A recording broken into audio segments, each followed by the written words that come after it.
नमस्कार दर्शक बंधु। आज हेउची सेप्टेम्बर मास 22 तारिख सोमवार। मु सत्यम आपण माने देखुछंती KK news Odisha news channel. एठारे मिलिबो प्रतिदिन 20टी ताजा खबर दिल्ली रु ओडिशा पर्यंत सत्य और विश्वसनीय सबुबेले सर्वप्रथमे। आपण माने ए पर्यंत केके न्यूज ओडिशा चैनल को सब्सक्राइब करि नाहं तो सब्सक्राइब करि दियंतु। पाखर थिबा बेल आइकन को प्रेस कर दियंतु जहा फल रे प्रतिदिन ताजा खबर आपण को सर्वप्रथमे मिलिबो। आसंतु जानिबा आजिर ताजा खबर।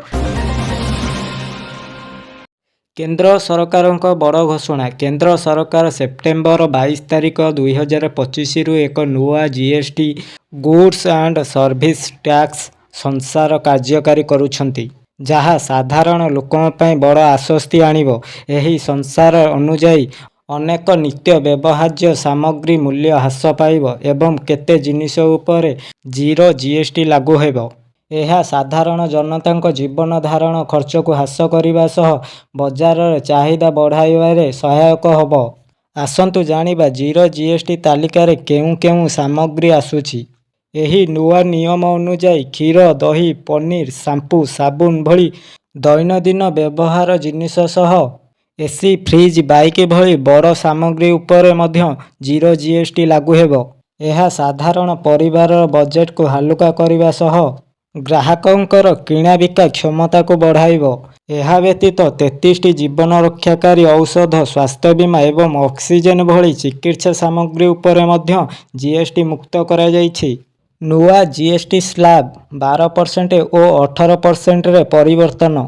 जीएसटी परिषद एबे मात्र 2टी स्लैब रे ही कारोबार करिवार निष्पत्ति नेइछि। जेउ सामग्री उपरे पूर्वरु 12% जीएसटी लागू हेउथिला से गुड़िक एबे 5% को ह्रास पाइब। सेहीपरि 28% जीएसटी थिबा जिनिस गुड़िक एबे 18% स्लैब को स्थानांतरित होइछि। उदाहरण स्वरूप केश तेल, टूथब्रश, शेविंग क्रीम एवं शैम्पू भली सामग्री एबे 18% परिवर्ते 5% जीएसटी अधीन रे रहिबो। यह व्यतीत शार्पनर, केयान, नोटबुक एवं पेंसिल भली स्टेशनरी सामग्री मध्य सस्ता हेबो। स्वास्थ्य क्षेत्र में मध्य बड़ पदक्षेप। एही संसार स्वास्थ्य और शिक्षा क्षेत्र को मध्य स्पर्श करिछि।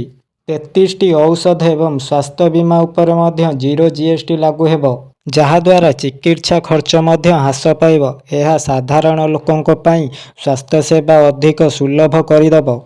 सेहीपरि स्टेशनरी सामग्री उपरे जीएसटी ह्रास छात्र छात्री पई शिक्षा सामग्री सस्ता करिवो, जहा शिक्षा क्षेत्र रे एक इतिहास सृष्टि करिवो। अर्थनीति और बजार उपरे प्रभाव। एही जीएसटी संसार देश अर्थनीति को नुआ गति प्रदान करिवो। जिनिसर मूल्य ह्रास हेबा द्वारा ग्राहकंकर किणा बिकार क्षमता बढ़िवो, जहा फल रे बजारर प्रोडक्ट चाहिदा वृद्धि पाइबो।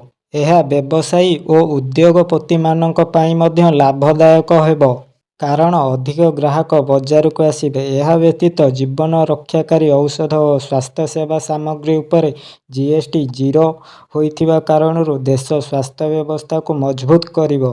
बंधुगण, आपण मानकु राज्य सरकारंकर ए जीएसटी परिवर्तन केमिति लागुची हमको कमेंट करी जणातु। चलंतु जिबा परवर्ती न्यूज को।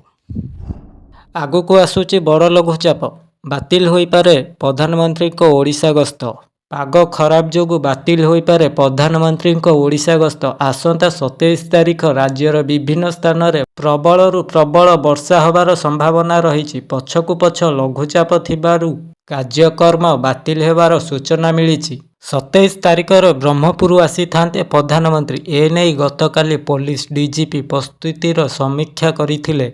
गेईलुंडारे जेउ टेंट बंधा जाइथिला ताकू खोली दिया जाइछि। टेंट खोलिबाकू कर्मचारी को निर्देश आसीछि, किंतु कौनसी ऑफिशियली निर्देश आसी नथिबा प्रशासन पक्षरु सूचना मिलिछि। आसंतु जानिबा परवर्ती खबर। यूपी गवर्नमेंटर नुआ नियम। एणिकी कुकुर कामुड़िले आजीवन जेल। कुकुर कामुड़िले आजीवन कारादंड। कथाटा शुणिबाकू आश्चर्य लागुथिबो, हेले पूरा सत। काहींकि ना बुला कुकुरंक संख्या सांघातिक भावे बढ़िबारे लागिछि। खाली संख्या बढ़ुछि ता नुहे, बरम रास्तारे लोकमानकु कामुड़िबा देखा जाउछि।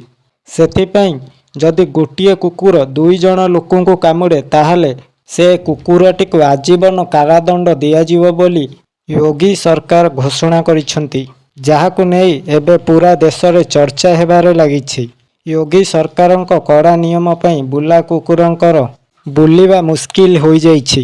ହେଲେ ୟୁପିରେ ବୁଲା କୁକୁରଙ୍କର ଆତଙ୍କ ବଢ଼ିବାରେ ଲାଗିଛି। ବାରମ୍ବାର ଏମିତି ମାମଲା ସାମ୍ନାକୁ ଆସିବା ପରେ ଏନେଇ ନୂଆ ନିୟମ ଜାରି କରିଛନ୍ତି योगी ସରକାର। ସେଥିଲାଗି ଯଦି କୁକୁର 2 ଥର କାମୁଡୁଛନ୍ତି ତାକୁ ତୁରନ୍ତ ଧରିବାର ନିର୍ଦ୍ଦେଶ ଜାରି ହୋଇଛି। ସରକାରଙ୍କ ନିର୍ଦ୍ଦେଶ ଅନୁସାରେ ୟୁପିରେ 2 ଥର କାମୁଡୁଥିବା କୁକୁରଙ୍କୁ ଦଣ୍ଡ ମିଳିବ। ଆଉ ସେହି କୁକୁରକୁ ଆଜୀବନ ଆନିମଲ ବର୍ଥ କଣ୍ଟ୍ରୋଲ ବା ଏବିସି ସେଣ୍ଟରରେ ଛାଡ଼ି ଦିଆଯିବ। ସରକାର ଏନେଇ ସମସ୍ତ ନଗର ନିଗମକୁ ଆଦେଶ ଜାରି କରିଛନ୍ତି। ପରବର୍ତ୍ତୀ ନ୍ୟୁଜ। ଗ୍ରାହକମାନଙ୍କ ପାଇଁ ଖୁସି ଖବର। ପାର୍ବଣରେ ଶସ୍ତା ହେବ ସୁନା। ରୂପା ଦାମରେ ହବନି ପରିବର୍ତ୍ତନ। ଗତ ସପ୍ତାହ ଭାରତୀୟ ଷ୍ଟକ୍ ବଜାରରେ ବୃଦ୍ଧି ଦେଖାଦେଇଥିଲା, କିନ୍ତୁ ସୁନାର ମୂଲ୍ୟରେ ଚାପ ପଡ଼ିଥିଲା। ବଜାରର ପ୍ରମୁଖ ସୂଚନାଙ୍କ ସେନ୍ସେକ୍ସ ଗୋଟିଏ ସପ୍ତାହରେ 721 ପଏଣ୍ଟ କିମ୍ବା 0.88% ବୃଦ୍ଧି ପାଇ ବନ୍ଦ ହୋଇଯାଇଥିବା ବେଳେ ସେହି ସମୟରେ ନବରାତ୍ରି ପୂର୍ବରୁ ସୁନାର ମୂଲ୍ୟ ହ୍ରାସ ପାଇଥିବା ବେଳେ ଗୋଟିଏ ସପ୍ତାହରେ 24 କ୍ୟାରେଟ ସୁନାର ମୂଲ୍ୟ ପ୍ରତି 10 ଗ୍ରାମରେ 230 ଟଙ୍କା କମ୍ ହୋଇଥିବା ବେଳେ ଏହି ସମୟରେ 1 କିଲୋଗ୍ରାମ ରୂପାର ମୂଲ୍ୟ ବୃଦ୍ଧି ପାଇଥିଲା। ଗତ ସପ୍ତାହରେ ସୁନାର ମୂଲ୍ୟରେ ପରିବର୍ତ୍ତନ ଘଟିଥିଲା। ସୋମବାର ସେପ୍ଟେମ୍ବର 15 ତାରିଖରେ 24 କ୍ୟାରେଟର ସୁନା ବୁଲାନ ବଜାରରେ 1,10,650 ଥିଲା। ଏହାପରେ ସେପ୍ଟେମ୍ବର 18 ସୁଦ୍ଧା 1,09,530କୁ ହ୍ରାସ ପାଇଥିଲା। ତଥାପି ସୁନା ପୁନରୁଦ୍ଧାର ହୋଇ ଶୁକ୍ରବାର ସେପ୍ଟେମ୍ବର 20ରେ ସୁନା ପ୍ରତି 10 ଗ୍ରାମ 1,10,420 ଟଙ୍କାରେ ମାର୍କେଟ ବନ୍ଦ ହୋଇଥିଲା। ସୁନା ମୂଲ୍ୟରେ ପରିବର୍ତ୍ତନ। Bullion.com.inରୁ ମିଳିଥିବା ସୂଚନା ମୁତାବକ ସପ୍ତାହ ଆରମ୍ଭରୁ ସୁନାର ମୂଲ୍ୟ ସକାରାତ୍ମକ ରହିଥିଲା। ସୋମବାର ସେପ୍ଟେମ୍ବର 15 ତାରିଖରେ ସୁନା ବଜାରରେ 10 ଗ୍ରାମ 24 କ୍ୟାରେଟ ସୁନାର ମୂଲ୍ୟ 1,10,650ରେ କାରବାର ହୋଇଥିଲା। ପରଦିନ ସେପ୍ଟେମ୍ବର 16 ତାରିଖରେ ମୂଲ୍ୟ ସାମାନ୍ୟ ହ୍ରାସ ପାଇ 1,10,620ରେ ପହଞ୍ଚିଥିଲା। ତଥାପି ଲଗାତାର 2 ଦିନ ପାଇଁ ସୁନାର ମୂଲ୍ୟ ହ୍ରାସ ପାଇଥିଲା। ସେପ୍ଟେମ୍ବର 17 ଏବଂ 18 ତାରିଖରେ ମୂଲ୍ୟ ଯଥାକ୍ରମେ 1,10,330 ଏବଂ 1,09,530ରେ ପହଞ୍ଚିଥିଲା। ସପ୍ତାହ ବଢ଼ିବା ସହିତ ସେପ୍ଟେମ୍ବର 20 ସୁଦ୍ଧା ସୁନାର ମୂଲ୍ୟ 1,10,420ରେ ପହଞ୍ଚିଥିଲା। ଏହି ସପ୍ତାହରେ ରୂପାର ମୂଲ୍ୟରେ ମଧ୍ୟ ଗୁରୁତ୍ୱପୂର୍ଣ୍ଣ ପରିବର୍ତ୍ତନ ଦେଖାଦେଇଥିଲା।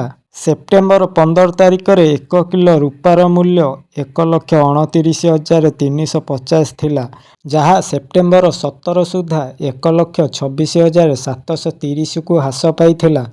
ତଥାପି ରୂପାର ମୂଲ୍ୟ ପରବର୍ତ୍ତୀ ସମୟରେ ବୃଦ୍ଧି ପାଇ 19 ଏବଂ 20 ସେପ୍ଟେମ୍ବରରେ ପ୍ରାୟତଃ 1,30,040 ଟଙ୍କାରେ ପହଞ୍ଚିଥିଲା। ସୁନା ତୁଳନାରେ ରୂପାର ଚାହିଦା ଶିଳ୍ପୀରେ ବୃଦ୍ଧି ପାଇଥିବାରୁ ଏହା ଭଲ ପ୍ରଦର୍ଶନ କରିଛି। ବନ୍ଧୁଗଣ, ଇଏ ଥିଲା ଆଜିର କିଛି ଗୁରୁତ୍ୱପୂର୍ଣ୍ଣ ଖବର। ଆପଣମାନେ ଶେଷ ପର୍ଯ୍ୟନ୍ତ ନ୍ୟୁଜଟିକୁ ଶୁଣିଥିବାରୁ ଆପଣମାନଙ୍କୁ ଧନ୍ୟବାଦ। ଆପଣମାନେ ଏପର୍ଯ୍ୟନ୍ତ କେକେ ନ୍ୟୁଜ ଓଡ଼ିଶା ନ୍ୟୁଜ ଚ୍ୟାନେଲକୁ ସବସ୍କ୍ରାଇବ କରିନାହାନ୍ତି ତ ସବସ୍କ୍ରାଇବ କରିଦିଅନ୍ତୁ। ପାଖରେ ଥିବା ବେଲ୍ ଆଇକନକୁ ଜରୁର ପ୍ରେସ୍ କରିଦେବେ। କାହିଁକି ନା ଏହିଭଳି ଡେଲି ଅପଡେଟ୍ ନ୍ୟୁଜ ଆପଣମାନଙ୍କ ପାଖକୁ ସର୍ବପ୍ରଥମେ ପହଞ୍ଚି ପାରିବ। ରହୁଛି, ନମସ୍କାର, ଜୟ ଜଗନ୍ନାଥ।